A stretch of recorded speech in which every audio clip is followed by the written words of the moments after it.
The honourable member for Lethbridge. Thank you, Madam Speaker. Madam Speaker, I rise to add to the question of privilege that I raised on May 1st concerning the removal of my words from the Hansard. The question that I submit to you today is the following. Is it appropriate for the Speaker of this place, the House of Commons, or those authorized to speak on his behalf, to comment publicly on a question of privilege that is before him for adjudication? Now, I'd like to explain why I put forward this question. It has come to my attention that the office of the Speaker did in fact comment to the media regarding my question of privilege. In fact, multiple articles, including one that I have here on the front page of the National Post. She's not to point to articles and hold them up because it then becomes a prop. So if the honourable member can just keep on with her point. The honourable member for Lethbridge. Multiple articles, including one on the front page of the National Post, as I just showed this House, were published using an official statement provided by the Speaker's official spokesperson, which means it required his sign-off.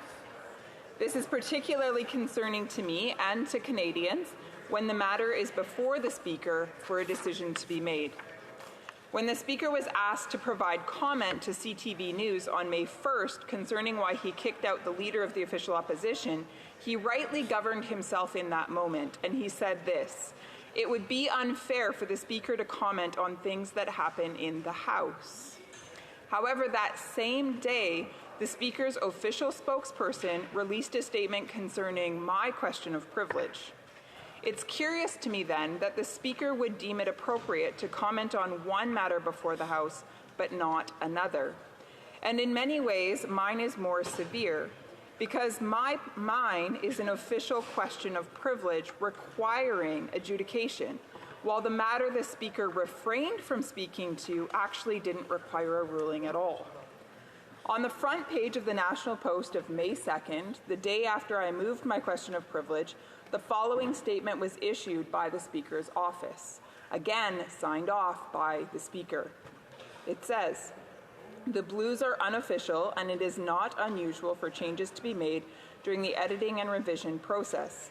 Sometimes comments are left out when there is a lot of noise, and it is not clear what was said."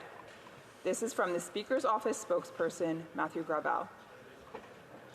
In the Speaker's own words, I will repeat them. He said, "It is unfair for the Speaker to comment on things that happen in the House." Yet, his office released an official statement. So, the question I leave with the Speaker for consideration today is this: why was an official statement concerning my question of privilege issued to the media? I look forward to receiving an answer when the Speaker makes his official ruling concerning my question of privilege. Thank you.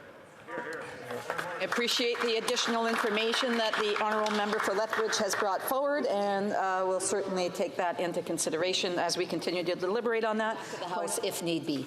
The honourable member for the honourable official opposition House Leader. Thank you very much, Madam Speaker. And I just want to add a couple of points to the comments from my colleague for Lethbridge. In trying to get to the bottom of who altered the transcript of the Hansard on the day that the member for Lethbridge was kicked out by the Speaker, certain questions were posed to House administration, which the aspect of House administration that is responsible for the transcripts for Hansard. Those questions included who gave the order to alter the official record, what guidelines were in place at the time that decision was made, and other related points. I won't go into all the questions that were posed, but the answer came back from the Hansard department saying that since this was raised as a question of privilege in the House, that they would refrain from answering those questions from my colleague and instead leave it to the Speaker. So I just want to ensure that when the Speaker does come back on that ruling, that those questions that were put to the House administration are addressed by the Speaker. The material change of the official record is a serious matter.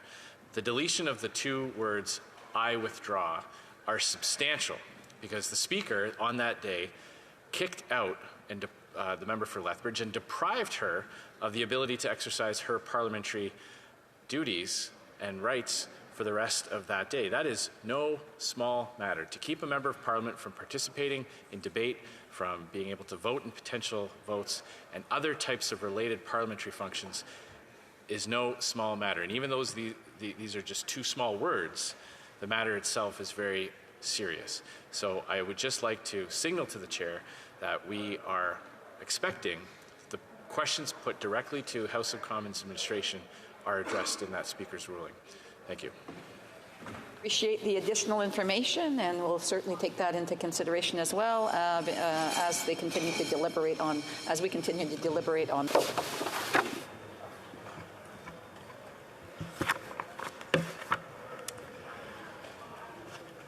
Mr. Speaker, I rise on a point of privilege today regarding a significant discrepancy between what was published in the Blues and what was published in Hansard of yesterday. The question of privilege that I raise also has to do with how I was treated by the Speaker of this House and how I was further portrayed publicly. The discrepancy between the Blues and what was published in the Hansard is the omission of two words, two very important documented words. An exchange between the Speaker and me during question period yesterday. The Blues recorded the following statement by the Speaker. I quote directly. If the honourable member for Lethbridge has problems with the chair, she should challenge the chair in a respectful way. But as the honourable member knows, challenging the chair is against the rules of this House. I ask the honourable member to please withdraw her remarks. To which I replied, and rose in my space, to say this, quote, Mr. Speaker, I stated that the chair is acting in a disgraceful manner. I withdraw. In the Hansard recording, two words are missing. The words, I withdraw. Wow. That said, it should be noted that it is reported in Hansard that at least one member did point out to the Speaker that these words, in fact, were spoken. It says under the heading, an honourable other member, it says the following, quote, she withdrew it. In the audio recording, many other members were heard drawing attention to this fact, asking for the Speaker to do the same. These words, Mr. Speaker, are significant because they demonstrate that I complied with the Speaker, your request to withdraw. It demonstrates that my withdrawal was not conditional, but rather it was proper and textbook. Therefore, it ought to have been accepted. Yet, I was kicked out of this place for the remainder of the day, as if I hadn't withdrawn those words, or to put it another way, as if Hansard recording of the event was accurate and true, when in fact, Mr. Speaker, we know it is not. If you were to check the audio recording, it clearly picked up the two words that are also recorded in the Blues. It is worth noting that in Chapter 24 of Bosch and Gagnon, it states, quote, the chamber is equipped with cameras operated from a control room, invisible from the floor of the House. The recording of the proceedings is governed by guidelines intended to preserve the concept of the electronic Hansard, as adopted by the House. The two words, Mr. Speaker, that were edited out of the Hansard essentially rewrote history, making the actions and procedure followed by the Speaker, you, appear proper and mine improper. As you know, I was removed from the chamber for the remainder of the day, and I was prohibited from being able to participate in debate or vote on behalf of the constituents who have sent me here. Therefore, the constituents of Lethbridge were robbed of having a presence and a voice in the House of Commons, their democratic right. It was especially egregious given the fact that there was a scheduled vote immediately following question period that day. If you go to the House of Commons site, the Blues, unfortunately, are no longer available. Interesting. Which makes a person curious as to why. If you attempt to access the Blues today, you will get this message, quote, Blues are available while the House is in session until the Hansard is published. The Blues are taken down. Luckily, though, Mr. Speaker, for you, I kept a copy of those Blues that were sent to me yesterday at the end of the day, and I have them available to submit to you here. Interesting. And I will just point out that if we flip through them on this page here, You can see my words are kindly highlighted for you. Wow. Obstruction. Furthermore, Mr. Speaker, we are fortunate to also have access to the audio recording, which still exists and does not lie. It's real funny, isn't it? She is Hilarious. At pages 1228 to 1229 of the third edition of House of Commons Procedure and Practice, it states, quote, the unedited in extenso transcripts of the debates at one time produced on blue paper continue to be known as the blues. Parliamentary publications staff send to each member who speaks in the House the transcription of the member's intervention. The blues are also published on the House of Commons internal website. The availability of the blues on the House of Commons internal website permits members and their authorized delegates to use the webpage or email to submit suggested changes for parliamentary publications editorial staff to consider. Members may suggest corrections to errors and minor altercations to the transcription, but may not make material changes to the meaning of what was said in the House. I'm going to read that part again because it's really important. They may not make material changes to the meaning of what was said in the House. So it's interesting then that the blues said one thing, but Hansard said another, and I did not ask for those changes to be made. The third edition of the House of Commons Procedure goes on to say this. It is a long-standing practice of the House that editors of the debates may exercise judgment as to whether or not changes suggested by members constitute the correction of an error or a minor alteration. The editors may likewise alter a sentence to render it more readable, but may not go so far as to change its meaning.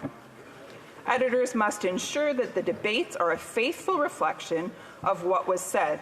Any changes made, whether by the members or editors, are for the sole purpose of improving the readability of the text, given the difference between the spoken and written word. End quote. Clearly, Mr. Speaker, I did not suggest any changes to the officials with regard to Hansard.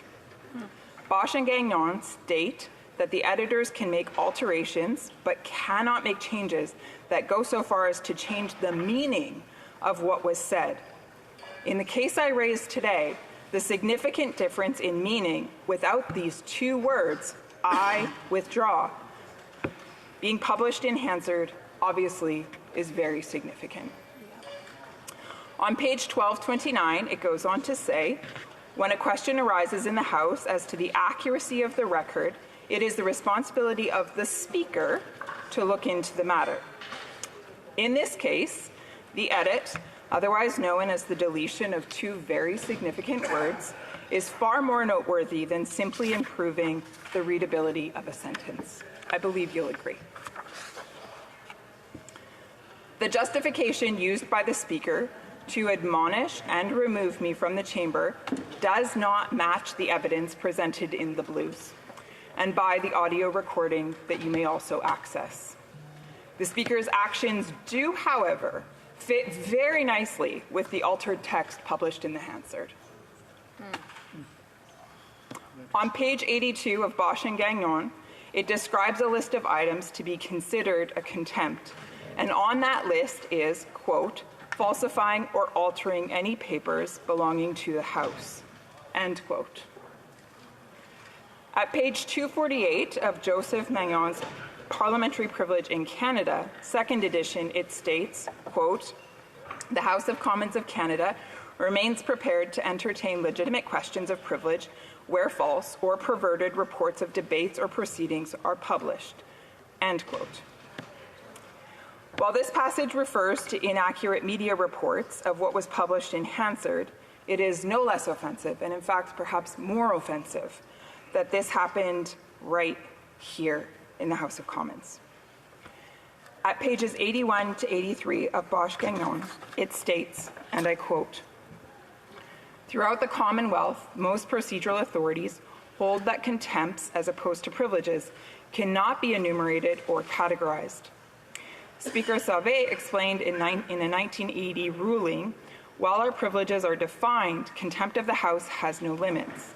When new ways are found to interfere with our proceedings, so too will the House, in appropriate cases, be able to find that a contempt of the House has occurred. Just as it is not possible to categorize or to delineate every incident which may fall under the definition of contempt, it is also difficult to categorize the severity of contempt. Contempts may vary greatly in their gravity. Matters ranging from minor breaches of decorum to grave attacks against the authority of Parliament may be considered as contempts."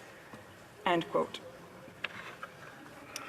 Mr. Speaker, it cannot be debated or disputed that someone deliberately removed 2 words from the Blues, and that these 2 words have great significance.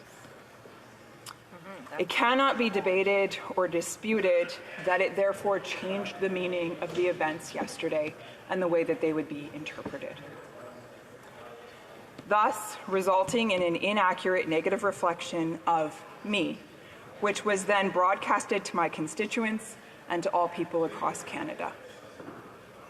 Furthermore, this inaccurate account of events resulted in my wrongful dismissal from this place by you, thus robbing me of the right to represent the constituents of Lethbridge here in the House of Commons and to cast a vote on their behalf, again robbing them of their democratic right.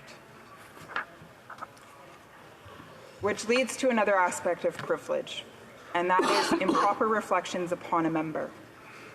On October 20th, 1966, the member for Edmonton Strathcona rose on a question of privilege that came out of an article in Le Droit of October 14th by Marcel Pépin.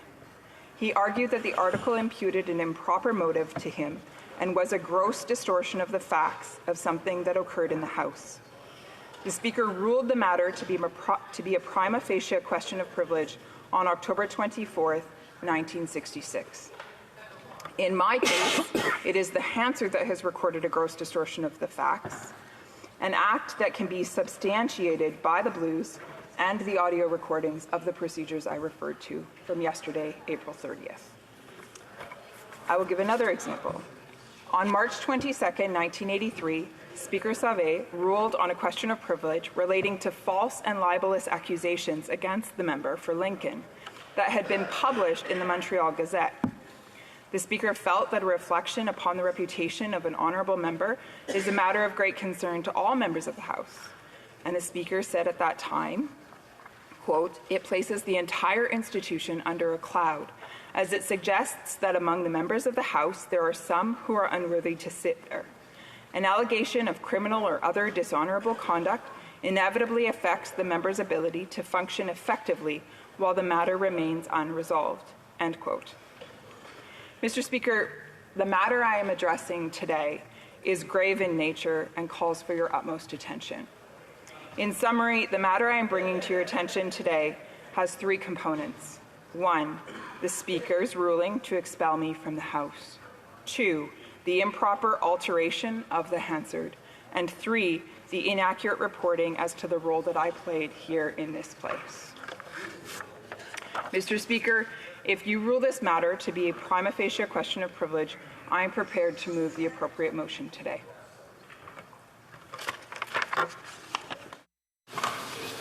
I thank the honourable member. I thank the honourable member from Lethbridge for raising this matter of question of privilege. I do encourage her, please, to share all the information that she would like to have the speakership to evaluate, and certainly we will take this with extreme importance. I see that the honourable member from from Burnaby, New Westminster Burnaby, is rising on the same question. Thank you, Mr. Speaker. It is related to the question that I raised last night, just prior to adjournment. You'll recall the ruling from former Speaker, the member from Regina Capel, who is now the Conservative House Leader, dating back to September 24th, 2014. And I'll read it for the record again. Another of our time-honored traditions is that of respect for the office of Speaker. And our procedural Bible, O'Brien and Bosca, page 313, states that reflections on the character or actions of the speaker, an allegation of bias, for example, could be taken by the House as breaches of privilege and punished accordingly. And the Speaker at the time, the member for Regina-Capel, the current Conservative House Leader, said, continued by saying, I wish to conclude with an appeal to members on all sides. Needless to say, the kind of unsavory language or expression that we heard yesterday does little to assist the Chair in managing question period proceedings. And I urge all members to be judicious in the expressions that they choose to use. Now, Mr. Chair, Mr. Speaker, yesterday, I raised the issue of the tweet that was put out by the member from Lethbridge, who said the following: how did partisan hack, referring to the Speaker, respond? This is inappropriate, a very clear contravention of all of... I thank the honourable member and the opposition house, opposition whip. The honourable member is clearly rising on, not on the issue that was raised by the member of Lethbridge, but on a point of order that he is raising. He recognized him, and he asked to speak on the same question. It even says it up on the screen. That was, I think that was an.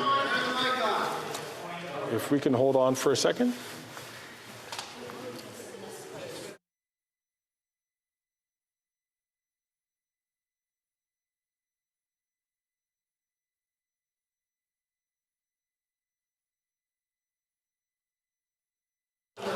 So I think this is clearly an error which I made by presuming that the member was rising on the question of privilege that was raised, the serious question of privilege that was raised by the member from Lethbridge. I'm going to go back to the member of New Westminster Burnaby if there's another member who would like to comment on the question of privilege first. Sorry, so that's the member from Sandwich Gulf Islands who wants to rise to comment on the question of privilege. And then I will go to the new question of order afterwards. Thank you, Mr. Speaker. It's difficult to keep track, but I was very distressed by the additional information that was just provided by the honourable member from Lethbridge. I'm sure all of us in this place know how critically important it is that we have no question in our minds as to the accuracy of Hansard. I want to stop for a moment and thank the various staff people who make it possible to have verbatim transcripts of everything we say in this place and give us a chance to correct the record if we absolutely have been misunderstood in the Hansard between the blues, which are the unofficial transcript for those who might be watching on CPAC, and the actual Hansard. It's critical that there never be any question as to the accuracy of Hansard in recording our remarks in this place. So, Mr. Speaker, I know that the honourable member for Lethbridge, who happens to be a friend of mine, but that's neither here nor there, I know that she said there could be no other explanation for the changes between what she said, and I accept her word on that, and what appears in Hansard. I always leave open the possibility for an innocent explanation of somebody making an error, but I don't think we can leave this matter where any assumptions are made of what happened. I urge you, Mr. Speaker, to investigate this thoroughly to ensure that none of us can have any doubts in our mind that what appears in Hansard is an accurate reflection of what members have said, and that there's no possibility of any interference from any quarter in the words spoken and the printed Hansard, that they are 100% in alignment with the truth. Thank you, Mr. Speaker. I thank the honourable member from Sandwich Gulf Islands, and I share her perspective as well. Before I go to the member from New Westminster Burnaby, I see that the member from Selkirk, East Main Interlake, is also rising to comment on the question of privilege raised by the member from Lethbridge. Thank you, Mr. Speaker. And I want to first of all just point out that I sit in rather close proximity to the member from Lethbridge and clearly heard her say here that she withdrew her comments. And I really am disturbed by the fact that someone went to the effort of withdrawing "I withdraw" as a quotation from the Hansard record itself. As a long-serving member, someone who wants to make sure that the historical record is correct, that is reflected in the Hansard.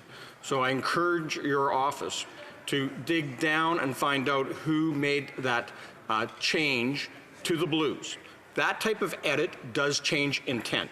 Now, I can understand, Mr. Speaker, in the raucous that occurred yesterday in the House, that you may not have personally heard the comment, "I withdraw," but that doesn't excuse the fact that somebody had gone into the blues and edited out those comments to appear in the official Hansard. And that undermines our freedom of speech here, as well as our privilege as parliamentarians. And that is, in my opinion, has done with intent and is definitely a contempt of Parliament.